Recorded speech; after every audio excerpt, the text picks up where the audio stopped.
belajar tentang bumi. Bumi, tempat kita tinggal bersama, merupakan planet yang sejuk, indah, dan anggun. Satu-satunya planet yang mempunyai air dalam bentuk cair di tata surya ini. Tidak terlalu panas, tidak terlalu dingin. Suhu yang pas bagi makhluk hidup, keadaan basah yang moderat, suatu tempat yang ideal untuk berkembangnya berbagai makhluk hidup. Geologi adalah ilmu pengetahuan yang mempelajari sejarah, komposisi, struktur, dan proses di bumi. Merupakan ilmu pengetahuan yang sangat dibutuhkan untuk mempelajari planet tempat tinggal kita. Teknik atau rekayasa memberikan bekal dalam menerapkan ilmu-ilmu atau kaidah geologi untuk kehidupan. Belajar teknik geologi akan mempelajari keduanya secara bersamaan. Pada umumnya, kita mempelajari bumi dari inti bumi sampai ke kerak proses di permukaan. Geologi juga mempelajari bagaimana sumber daya alam terbentuk dan mempelajari untuk mencari keterlibatan sumber daya alam tersebut. Sumber daya alam yang dicari oleh ahli geologi antara lain minyak bumi, batu bara, CBM atau coal bed methane, shale gas, geothermal, mineral, termasuk logam mulia, dan juga yang kita butuhkan sehari-hari yaitu sumber daya air. Geologi mempelajari juga tentang bencana alam tentunya, terutama oleh proses-proses dari dalam bumi, seperti bencana oleh vulkanik, tektonik, ataupun gerakan tanah dan longsor.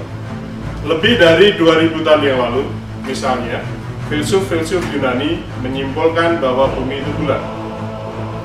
Bukti yang meyakinkan mengenai hal tersebut muncul ketika kapal-kapal Magellan berlayar mengelilingi bumi pada abad ke-16. Dan baru pada abad ke-20, pemandangan dari satelit memperlihatkan bumi sebagai bola biru nan indah mengapung di ruang angkasa. Citra satelit mengungkapkan keagungan dan keindahan bumi berupa bola. Namun demikian, gaya sentrifugal rotasinya telah sedikit meratakan planet ini pada kutub-kutubnya. Permukaan bumi tentunya dapat dipelajari melalui satelit, namun tetap di bagian dalam bumi menjadi misteri dan tidak tampak. Tidak tampak tidaklah berarti tidak dapat diketahui. Bagaimana mempelajari dari bumi? Mempelajari bumi itu dengan gelombang gempa, geomagnet, gravitasi yang ditangkap oleh alat untuk mengetahui lapisan dan struktur bumi. Para ahli geologi dan ilmu kebumian lainnya telah menemukan bahwa planet ini terdiri atas 3 lapisan utama, yaitu kerak berada di bagian paling luar, selubung, dan inti bumi. Bumi mempunyai struktur mirip telur. Kuning adalah inti bumi, putih telur adalah selubung, dan cangkangnya adalah kerak. Bila dibandingkan dengan ukuran planet, keraknya amatlah tipis. Kerak itu setebal 5 km di kerak samudra sampai sekitar 64-100 km di kerak bumi. Di bawah kerak terdapat lapisan selubung, suatu lapisan sampai kedalaman 2.900 km. Pada lapisan-lapisan ini tersimpan energi yang hebat yang dapat muncul di permukaan dengan dahsyat sebagai gempa dan gunung api. Namun demikian, juga menyebabkan terbentuknya rangkaian pegunungan dan endapan mineral yang berharga serta sumber energi geotermal. Pengendapan batuan sedimen yang tebal, pergerakan lempeng, dan proses-proses yang melibatkan suhu dan tekanan akan memungkinkan terbentuknya minyak bumi, batu bara, coal bed methane, shale gas sebagai sumber energi fosil. Pergerakan kerak atau sering disebut dengan lempeng merupakan salah satu proses yang lambat untuk ukuran manusia. Dipelajari melalui teori tektonik lempeng. Permukaan bumi atau kerak bumi yang tampak padat ini adalah penutup suatu wadah energi dan materi yang dinamis yang bergolak. Kita sering mengenal dengan pertemuan antar kerak seperti zona subduksi benua Eurasia dan Australia yang berada di bagian selatan Pulau Jawa dan Sumatera. Kerak bumi saling bertubukan, bergeseran, atau mengalami pemekaran di samudera. Proses tumbukan subduksi ini menghasilkan gempa dan sabuk gunung api di negara kita. Ahli geologi mempelajari bagaimana sumber daya alam terbentuk di bumi dan bagaimana mencari posisi tersimpan. Ahli geologi akan melakukan survei untuk mencari cadangan sumber daya alam. Bagaimana cara menemukan sumber daya alam tersebut? Pertama kali adalah dengan survei geologi. Survei geologi bisa dilakukan langsung di lapangan atau dibantu dengan satelit. Data bawah permukaan diperoleh dari data-data pengukuran geofisika atau melakukan rekonstruksi geologi. Hasil analisa-analisa laboratorium akan dipadukan dengan hasil survei lapangan dan data geofisika untuk menghasilkan sebuah peta bawah permukaan. Peta bawah permukaan ini akan menunjukkan indikasi posisi dan besaran sumber daya alam. Pembuatan peta dan model geologi tentunya bisa dibantu dengan perangkat lunak dan metode geodesik di komputer. Bidang-bidang ini akan memberi bekal kepada ahli geologi untuk kebutuhan teknik sipil, penyediaan air, dan bencana alam. Jadi, geologi atau ahli geologi mempelajari bumi dari sejarah bumi sampai proses-proses yang berada di dekat kehidupan kita. Ahli geologi dapat berperan di sektor yang luas dari eksplorasi dan eksploitasi sumber daya alam, lingkungan, konstruksi, maupun kebencanaan sesuai dengan pilihannya. Salam geologi.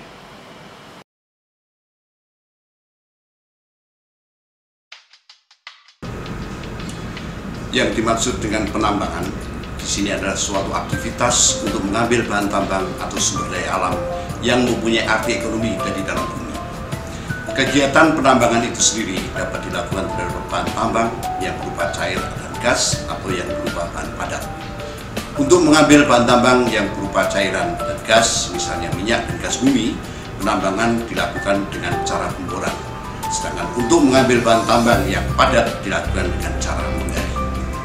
Penggalian bahan tambang yang padat ini, baik yang bersifat logam maupun yang non-logam, dapat dilakukan dengan dua macam cara, yaitu sistem tambang terbuka dan sistem tambang dalam. Sistem tambang terbuka atau tambang permukaan dilakukan untuk mengambil bahan tambang yang letaknya tidak terlalu dalam di bawah permukaan bumi. Sedangkan sistem tambang dalam dilakukan untuk mengambil bahan tambang yang letaknya agak dalam di bawah permukaan bumi. Biasanya aktivitas penambangan ini dilakukan dengan membuat suatu terowongan di bawah permukaan bumi. Penentuan terhadap sistem penambangan yang akan digunakan, apakah tambang terbuka atau tambang dalam, didasarkan pada kondisi dan letak keberadaan bahan tambang tersebut. Masing-masing sistem penambangan tersebut mempunyai kelebihan maupun kekurangan, sehingga pemilihan sistem penambangan harus benar-benar didasarkan pada pertimbangan dan perhitungan yang cermat. Metode penggalian dengan sistem tambang terbuka dapat dilakukan dengan menggunakan alat-alat konvensional, dengan menggunakan mesin, dengan peledakan, atau dengan gabungan dari cara-cara tersebut. Pada sistem tambang terbuka, penambangan dimulai dengan pembersihan lahan yang akan ditambang atau dikenal dengan istilah land clearing, dan kemudian diikuti dengan pengambilan lapisan tanah bagian atas atau dikenal sebagai tanah pucuk. Tanah pucuk ini digali dan dikumpulkan pada suatu tempat tersendiri, karena nantinya akan digunakan lagi sebagai tanah penutup setelah selesai kegiatan penambangan di daerah tersebut. Baru setelah itu digali lapisan yang di bawahnya lagi yang umum dikenal sebagai lapisan penutup atau overburden.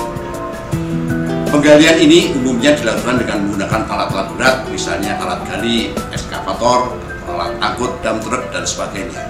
Penggalian dilakukan dengan cara berjenjang, di mana bagian atas area penggaliannya lebih luas dan semakin dalam akan semakin mengecil. Penggalian yang menggunakan jenjang ini dilakukan dengan perhitungan-perhitungan yang cermat sehingga jenjang yang dibuat tetap stabil dan tidak runtuh atau longsor selama operasi penambangan. Penggalian untuk pembuatan jenjang maupun untuk pengambilan bahan tambang sering dilakukan dengan cara peledakan atau blasting. Peledakan ini dilakukan untuk pemberaian atau penghancuran batuan sehingga memudahkan ekskavator dalam proses pengambilan dan memindahkannya ke dalam dump truck untuk diangkut ke tempat penimbunan. Peledakan yang dilakukan harus dengan perhitungan yang sangat teliti agar dampak peledakan tersebut justru tidak merugikan atau berbahaya terhadap daerah sekitarnya. Untuk itu, maka perlu direncanakan pola peledakan terlebih dulu. Pola peledakan tersebut diatur sedemikian rupa sehingga ada waktu tunda untuk setiap titik peledakan. Dengan adanya pengaturan tersebut, maka peledakan tidak terjadi sekaligus dalam waktu bersamaan, tetapi diatur sedemikian rupa sehingga akan didapatkan hasil peledakan yang sesuai dengan yang direncanakan. Dengan sistem tambang terbuka ini tidak diperlukan adanya penyangga, ventilasi untuk sirkulasi oksigen maupun peralatan untuk penerangan, dan kegiatan operasional akan lebih leluasa karena dilakukan di atas permukaan bumi. Namun demikian, cuaca daerah setempat sangat mempengaruhi kelancaran kegiatan penambangan. Selain itu, kegiatan di malam hari pun akan sangat sulit dan terbatas sifatnya. Penggalian dengan sistem tambang dalam pada umumnya dilakukan dengan membuat terowongan. Pembuatan terowongan ini sangat bervariasi baik dari segi bentuknya, ukuran, cara penggalian, maupun metode penyangganya. Fungsi terowongan ini dapat sebagai jalan masuk menuju ke bahan tambang yang akan diambil, atau sebagai jalan untuk transportasi barang dan manusia, atau dapat juga dibuat sekaligus untuk mengambil bahan tambangnya itu sendiri. Penggalian dengan sistem tambang dalam pada umumnya dilakukan dengan membuat terowongan. Pembuatan terowongan ini sangat bervariasi baik dari segi bentuknya, ukuran, cara penggalian, maupun metode penyanggaannya. Fungsi terowongan ini dapat sebagai jalan masuk menuju ke bahan tambang yang akan diambil, atau sebagai jalan untuk transportasi barang maupun manusia, atau dapat juga dibuat sekaligus untuk mengambil bahan tambangnya. Penambangan dengan sistem tambang dalam ini secara teknis memang mempunyai kesulitan yang relatif lebih banyak dibandingkan dengan sistem tambang terbuka. Dengan sistem tambang dalam perlu dibuat ventilasi untuk menyalurkan udara segar atau oksigen di dalam terowongan. Perlu ada penyanggaan untuk menjaga stabilitas terowongan, dan perlu ada perhitungan yang teliti terhadap kondisi tegangan yang ada di bawah permukaan bumi, serta harus juga mempertimbangkan pengaruh struktur geologi terhadap kestabilan terowongan tersebut. Struktur geologi yang paling berpengaruh terhadap kestabilan terowongan umumnya adalah adanya bidang diskontinu yang dapat berupa kekar atau sesar. Salah satu metode untuk mengatasi adanya kekar, sesar atau bidang diskontinu tersebut adalah dengan cara grouting. Pada dasarnya, grouting ini sebenarnya adalah suatu metode untuk memperkuat atau menstabilkan massa batuan dengan cara memasukkan material semacam semen ke dalam rongga bidang diskontinu. Bahan tersebut akan berfungsi sebagai semen yang mengikat material massa batuan sehingga akan memperkuat dan menjadikannya lebih stabil. Selain itu, fungsi grouting juga bisa untuk menutup rekahan yang ada pada massa batuan dan sekaligus untuk mengatasi problem air tanah yang masuk atau menetes dari dinding terowongan. Untuk memperkuat dan menjaga kestabilan terowongan, perlu ada penyanggaan terhadap massa batuan di dalam terowongan tersebut. Penyanggaan dapat dilakukan dengan berbagai macam cara maupun bahan dari penyangganya. Bahan penyangga dapat berupa kayu, besi, beton tembak atau shotcrete, atau bisa berupa baut batuan atau rock bowl. Pemilihan bahan penyangga akan sangat tergantung pada kualitas massa batuan yang ada dan kondisi struktur geologi di setiap tempat pada terowongan tersebut. Penggalian terowongan dapat dilakukan dengan mesin atau dengan peledakan atau gabungan antara dua cara tersebut. Peledakan yang dilakukan di dalam terowongan juga harus dilakukan secara hati-hati dan dengan perhitungan yang cermat, karena jika dilakukan tanpa perhitungan yang cermat dan tanpa mempertimbangkan kondisi batuan maupun kondisi struktur geologinya, maka getaran yang ditimbulkan dari peledakan itu justru dapat menjadikan runtuhnya terowongan tersebut. Pengangkutan bahan galian di dalam terowongan dapat dilakukan dengan alat angkut seperti truk kecil, lori, atau dengan sistem conveyor. Panjang conveyor ini biasanya akan selalu mengikuti kemajuan dari terowongan. Salah satu keuntungan utama dari sistem tambang dalam ini adalah tidak mengganggu dan tidak merusak kondisi dan lingkungan yang ada di atasnya. Tempat yang mungkin agak terganggu hanyalah pada bagian portal atau bagian ujung terowongan yang keluar ke permukaan. Selain itu, pekerjaan dapat dilakukan siang maupun malam karena tidak terpengaruh oleh cuaca atau hujan. Tetapi alat penerangan atau listrik harus tetap ada. Demikian juga dengan ventilasi yang harus ada karena sangat penting untuk memberikan udara segar di dalam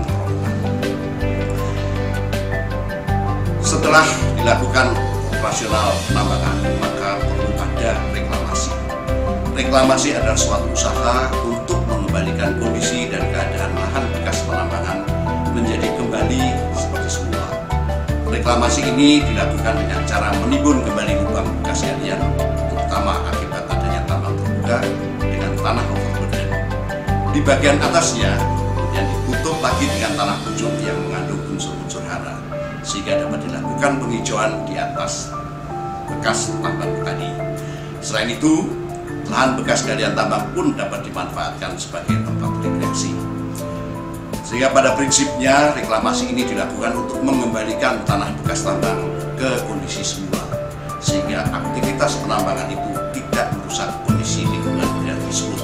Semua apa yang saya sampaikan ini tadi, baik teknis penambangan maupun material bahan tambang yang digali, semuanya dapat dipelajari di program studi teknik pertambangan Fakultas Teknologi Kebumian dan Energi Universitas Trisakti. Terima kasih.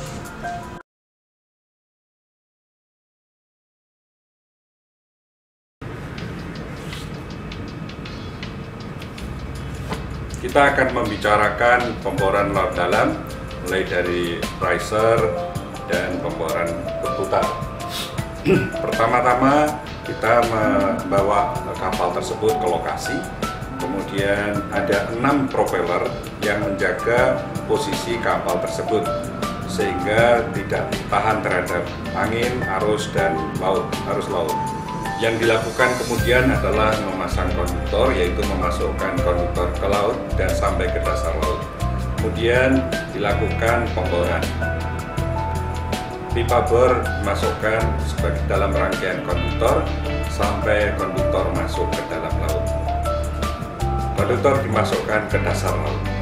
Setelah membor beberapa ratus meter, kemudian konduktor dicabut dan pipa bor diangkat ke atas. Membor dilakukan dengan air laut karena akan ramah lingkungan. Casing atau selubung yang sekitar 50 cm diameternya dimasukkan ke dalam lubang bor. Kemudian dilakukan penyeminan supaya casing tersebut tetap tinggal di tempatnya dan akan kukuh di tempatnya. Kapal bor perlu dilengkapi dengan riser kalau memerlukan pemboran lebih dalam lagi. Sebelum mencapai pemboran lebih dalam, kita memasukkan riser ke dalam kapal bor. Sebelum itu adalah memasukkan blowout preventer atau pencegah sembur liar. Blowout preventer akan dimasukkan ke dalam laut dan pas masuk kepada kepala sumur. Di blowout preventer akan fit dengan kepala sumur. Setelah memasang riser, pahat bor kemudian dimasukkan ke dalam rangkaian untuk membor lebih dalam.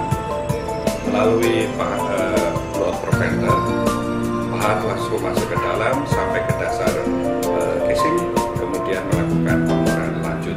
Yang digunakan adalah lumpur bor, bukan lagi air laut, karena lumpur bor adalah tidak ramah lingkungan sehingga perlu disirkulir sampai ke permukaan.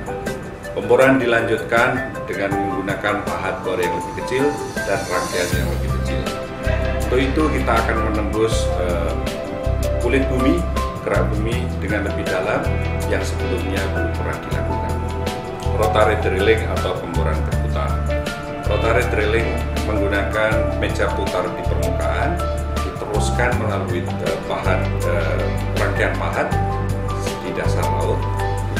Pahat masuk ke dalam dasar laut,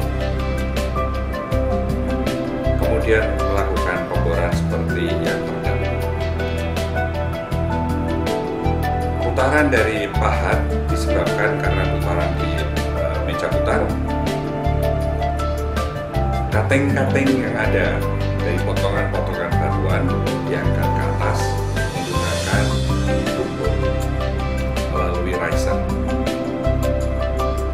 sehingga pemboran dapat dilanjutkan, yaitu mengangkat kating ke permukaan. Pada awalnya kating diangkat ke permukaan sampai ke dasar laut. Sistem riser. Pemboran laut dalam bisa mencapai lebih dari 7 km di bawah permukaan laut.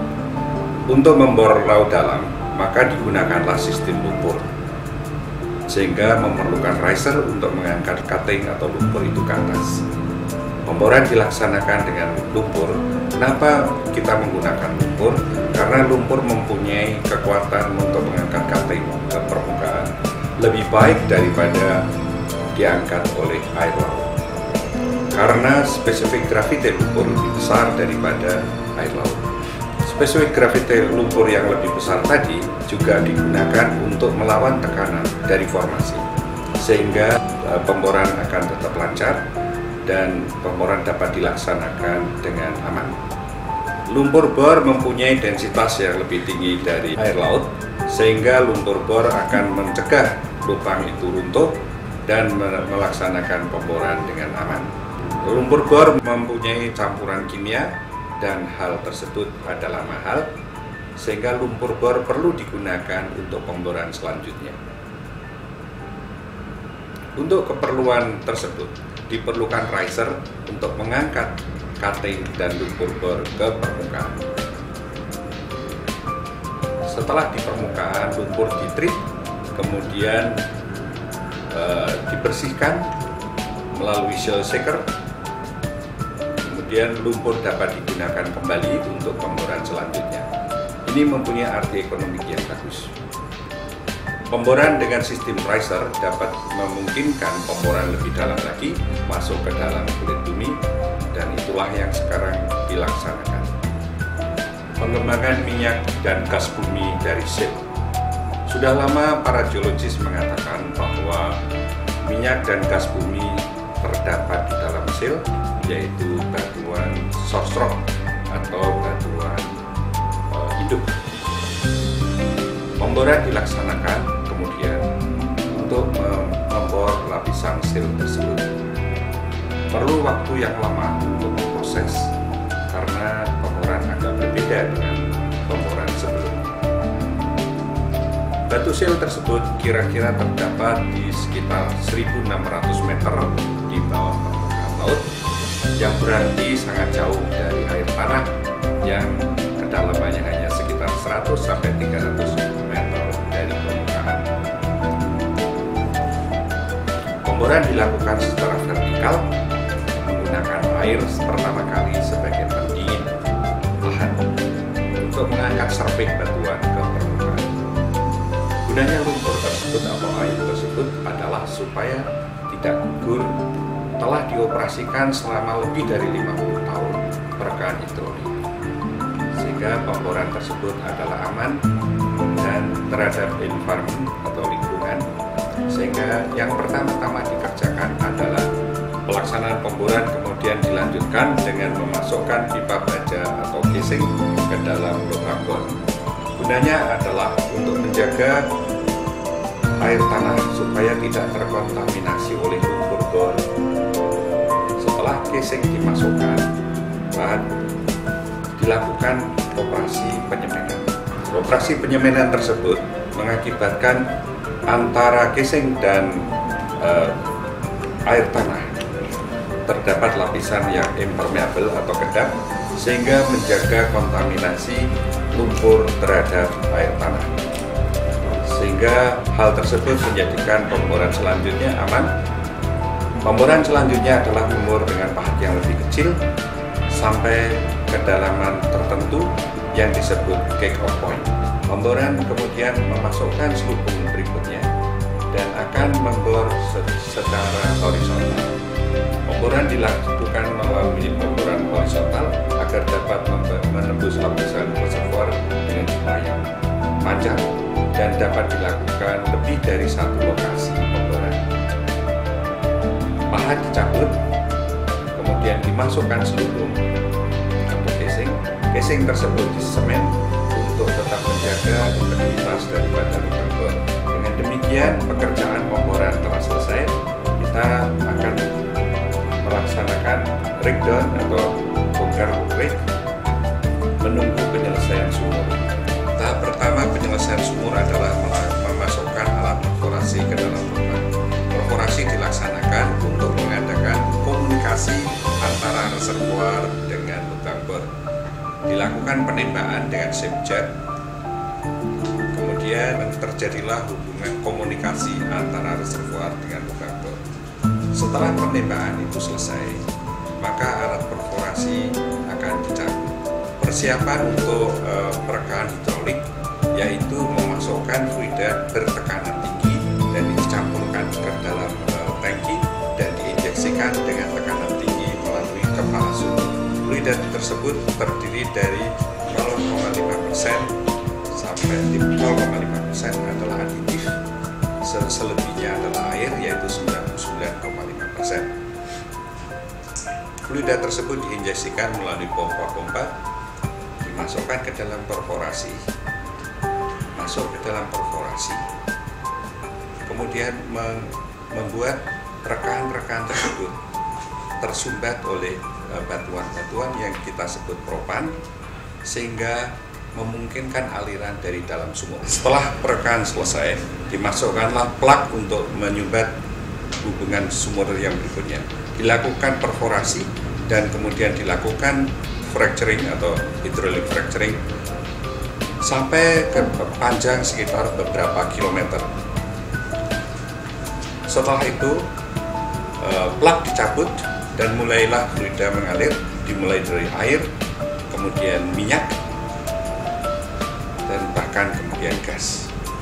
Proses tersebut berjalan yaitu memproduksikan air masuk ke dalam lubang perforasi, lubang sumur, kemudian disusul oleh minyak dan sebagainya. Fluida fracturing propan dikumpulkan di atas untuk dipakai untuk pekerjaan selanjutnya. Pekerjaan tersebut adalah memakan waktu yang cukup lama, yaitu site preparation, pemboran yang hanya 2 bulan, kemudian fracturing sampai 3-4 bulan, dan itu adalah menentukan produksi yang lama, yaitu 20 sampai 40 tahun yang akan datang. Pekerjaan produksi dimulai yaitu dengan melaksanakan produksi. Teknologi akan berkembang terus sehingga memungkinkan produksi minyak dari lapangan-lapangan yang jauh dan susah dengan permeabilitas yang kecil untuk kita dapat memproduksikan secara ekonomis, efisien, dan ramah lingkungan. Setelah kita saksikan operasi pemboran laut dalam dan melaksanakan pemboran horizontal, kemudian melakukan perletaan hidrolik atau hydraulic fracturing, perencanaan dan pelaksanaan operasi tersebut dapat dipelajari di Teknik Perminyakan di Universitas Trisakti.